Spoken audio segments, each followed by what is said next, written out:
Many Israelites went back to worship the divinities of the nearby peoples with whom they traded and married.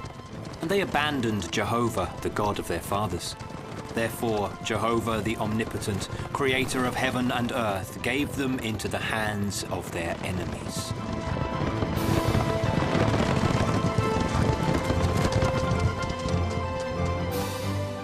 Forward in the name of Baal! In the name of Baal, let's go!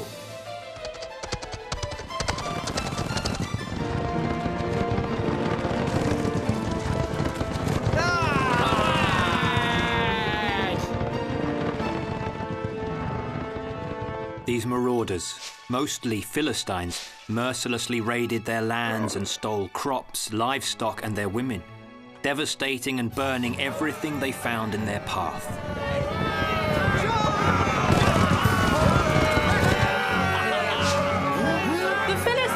The Philistines are returning! Run!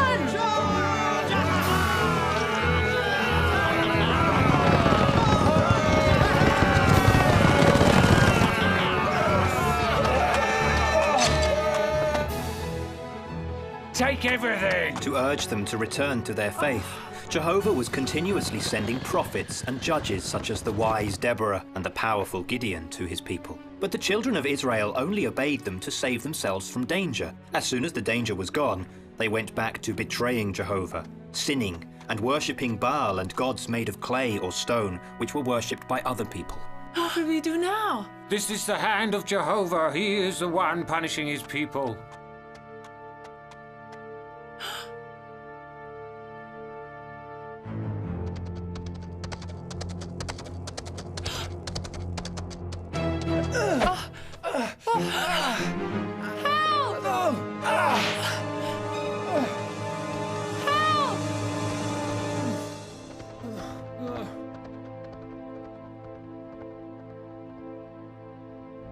In the village of Zoreah, in the land of Canaan, lived Manoah, an Israeli of the family of the Danites who was still faithful to the Lord. Manoah did not have any children, but one day an angel sent by Jehovah appeared to his wife and announced to her that she'd soon conceive and bear a son who would be a Nazirite, that would be exclusively devoted to God from the womb to the day of his death. And so it happened. What will you call him? Samson, son of the sun.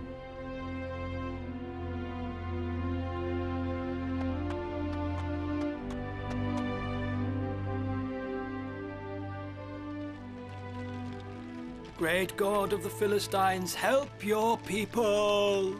Great God of the Philistines, help your people! The baby grew, day after day, year after year. His hair was sleek, with 12 locks as a mark of his consecration to God. According to tradition, it should never be cut.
Mother, please listen to me. I am listening, but you only met her today, and you really want to marry her? I like her a lot, Mother. She's beautiful. I liked her right away, and I want to marry her. But she's a Philistine. She worships gods of stone. She's different from She'll us. learn to worship the true God, I'm sure. When I introduce myself to her father, he'll throw me out because we're Israelis. If he's a good father, he'll throw me out. He'll ask me where you'll be taking his daughter. And you, Father, tell him I'll continue to live in his house. He'll want a really great deal of money. Give him what he asks for and keep the fruits of my work for yourself, Father. If our son wants to marry that Philistine girl, I think it could be God's will. Don't you think, Manoah? Listen to my mother, Father. She bore me and she reads my heart.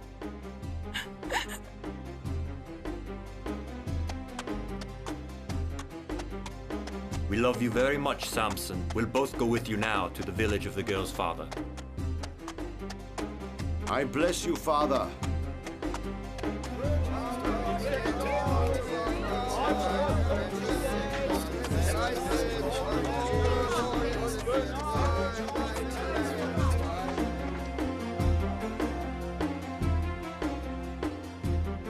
Well, it's settled.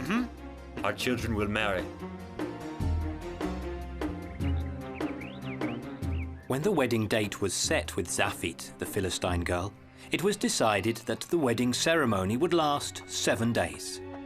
But before the wedding, Samson was tested by Jehovah.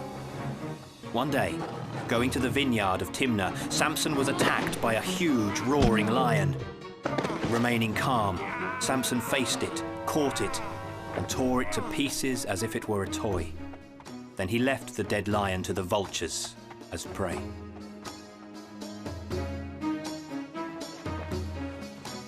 Sometime later, Samson passed by the same way, and he wanted to see what had happened to the body of the lion. He found it putrefied, but still intact, covered by a swarm of bees coming out from a huge hole in the belly. Samson put his hand in and drew it back full of honey. He ate the honey on his return home.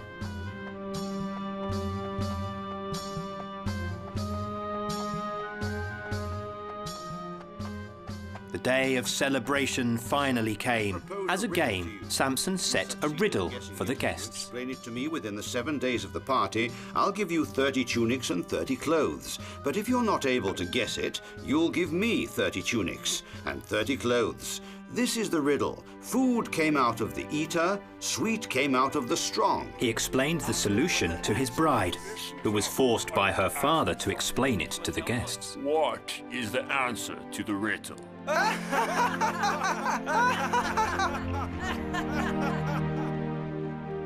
And so I revealed the solution. When Samson found out that his bride had disclosed to the Philistines the solution of the riddle, he became very angry. No! Then the father of Zaphit took back the word he had given to Samson and gave his daughter in marriage to another man, a Philistine friend of his. And he forbade Samson from seeing her, and Samson declared war on the Philistines. Samson took refuge in a cavern on the rocks of Etam. One day, while he was standing and looking at a wide wheat field, he thought about which way he could take revenge on the hated Philistines, and everything became clear to him. He went back into the cavern where he had locked up 300 jackals. He captured, and he took one of them. Now the Philistines will know of what Samson is capable of. He tied a little sheaf of dry straw to the tail of the jackal. He lit it and let the poor animal run across the wheat field. Then he did the same thing with all the other jackals, and when they crossed the wheat field too, they caused an enormous fire, and the loss of the wheat, of course.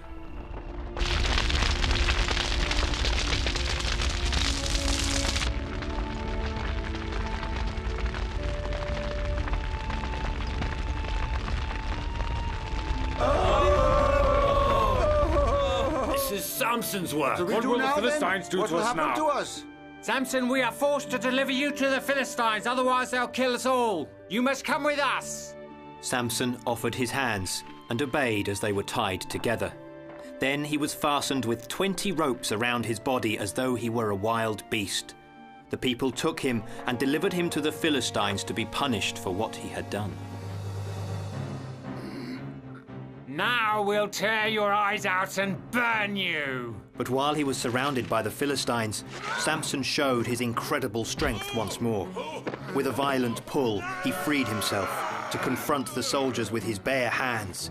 Then, he took a bone from the skeleton of an animal and began to whirl it like a club against the men and against their swords until he had defeated them all.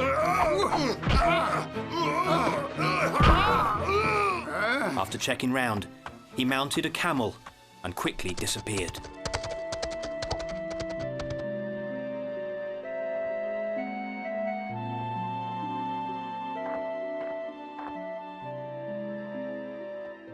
For the people of Israel, Samson became a hero, since he was able to single-handedly defeat the Philistines.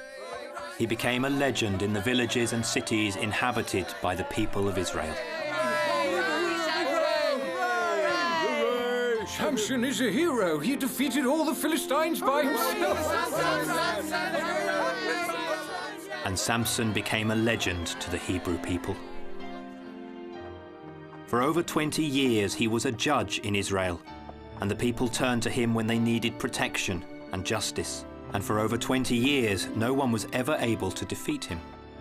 After wandering from one place to another, finally Samson arrived in the city of Gaza, but the Philistines were waiting for him, and that same night they closed the city gates to trap him and to take their revenge. At about midnight, Samson went towards the gate to get out, and he realized then the trap the Philistines had set. With the enormous strength of his bare hands, he tore down the gate and escaped their revenge once more.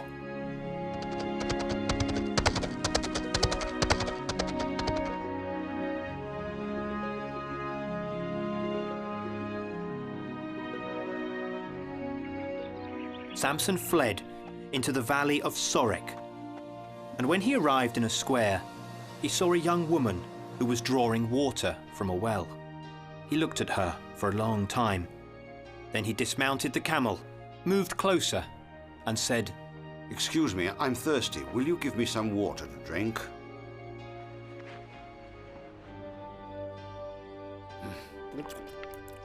Who are you? My name is Delilah, stranger. You are beautiful and your eyes are wonderful. I'm a Philistine. Which region do you come from? If you want, you may come into my house. I am an Israeli and I'm faithful to my God. Come with me. I'll take you to my father. Delilah took Samson into her father's home to refresh and to feed him. Samson, enchanted by her, fell in love with her to the extent that he stayed for some time in her home. And then, one day,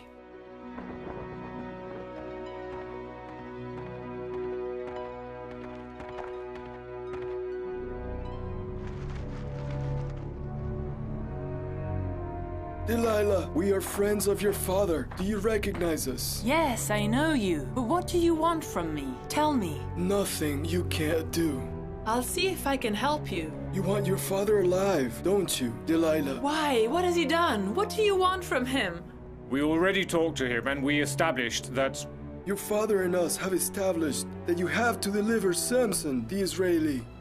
Me? How will I do that? You must try to seduce him and force him to tell you where his strength comes from. You must do this, Delilah. But he'll never disclose his secret to me. If you succeed, Delilah, we will give you... We will give you 1,100 silver pieces. Otherwise, you will lose your father. Delilah tried every possible means to make Samson divulge his secret, but Samson made fun of her. Threatened by the lords of the Philistines, Delilah tried desperately one last time. This wine is nectar. Give me some more. You live in my house, drink my father's wine, sleep under his roof, and have your way with me. But your heart is cold. Why do you talk to me like that? What have I done? You don't trust me, Samson, and you don't love me.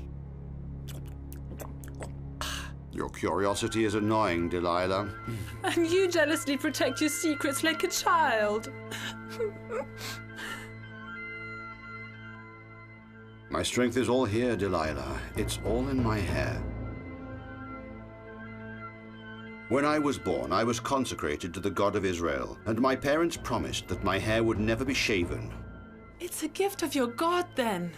The generous wine and Delilah's tenderness made Samson fall asleep. But the Philistines were hidden there, ready to go into action at a sign from Delilah to take Samson and put him in chains.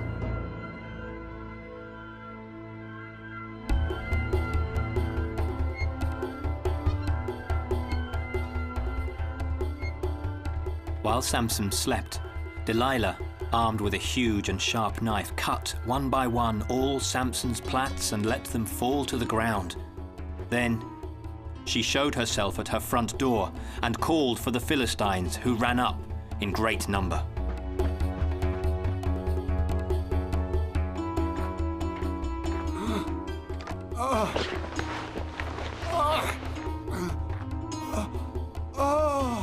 Delilah, Delilah, Delilah! It's useless calling her. Delilah betrayed you, Samson.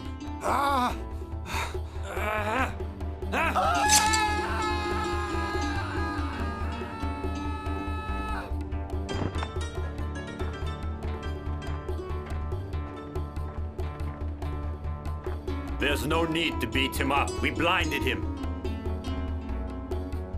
Now we'll take him to Gaza. He'll push the lever of the well for the rest of his life. Look at him for the last time. This was the strongest of the Israelites.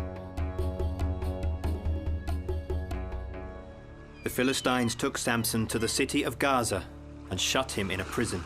The prison of Gaza was a fortress in the center of the city. It was protected by high walls and by an enormous iron gate. Inside it, there was a courtyard with a big millstone. Samson was chained to it and forced to make it turn. The people of the city had become curious because of the fame that preceded Samson's arrival, so they gathered there in great number at the gate and commented upon him. Did you see what they did to him? He was the strongest man in the world, and a woman was enough to reduce him to this.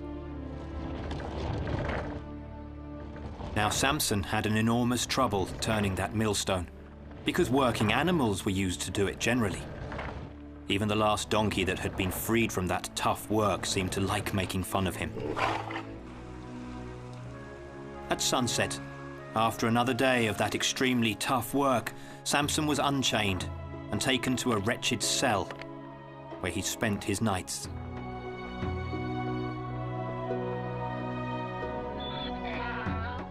Only comforted by the faint light of the moon filtering through a little window. Lord, I cry my sin. I beg your forgiveness, and I cry my sin, Lord. Forgive me. Time went by, and the day came when the Philistine princes gathered to celebrate and offer to Dagon, their god, a great sacrifice. Today is Dagon's day, and Samson will be sacrificed. They say that Samson can jump up like a cricket and strike the enemies without seeing them. Do you think the priest will remove his chains? No, it would be a risk for all of us Philistines.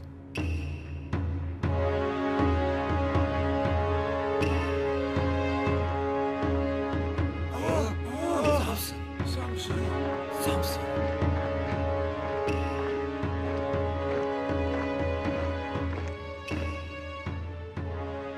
The guards should have already killed him. Death to him! Death to him! Death to him! Let me pass. I want to kill him. Back off! Death to him! Death to him!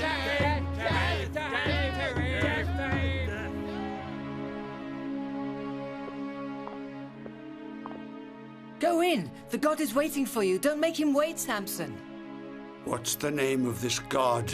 Dagon. He's the greatest and strongest of the Philistines' gods. But he's a god of stone, a ridiculous god of stone. It's not my god. My god is Jehovah alone, the Almighty. Go in. The god is waiting for you. Don't make him wait, Samson. Oh God, Dagon, today we'll offer sacrifice to you.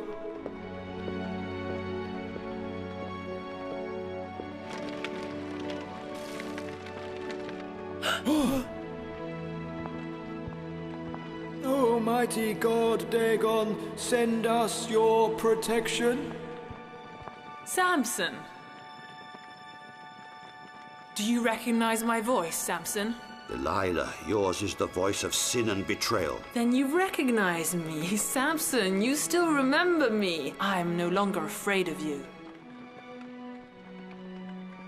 Today is your turn to be afraid, because you will be sacrificed to our God. Don't exult in your victory, Delilah.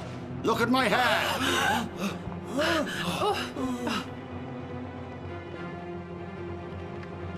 It grew back. Jehovah's enemies and all those who betrayed will now be punished.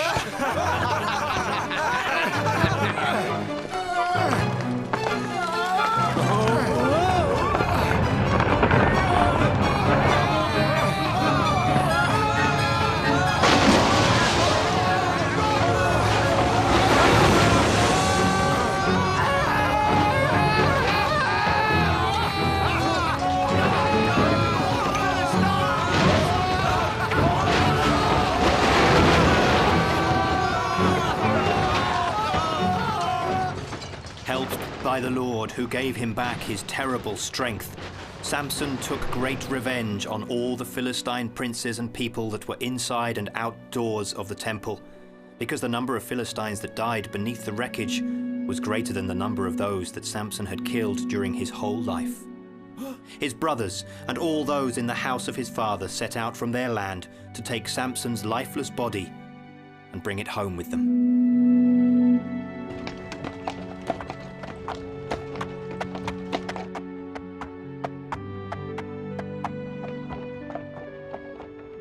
His kindred turned back to their lands with the coffin and buried it, and paid homage to Samson in the sepulchre of Manoah, his father.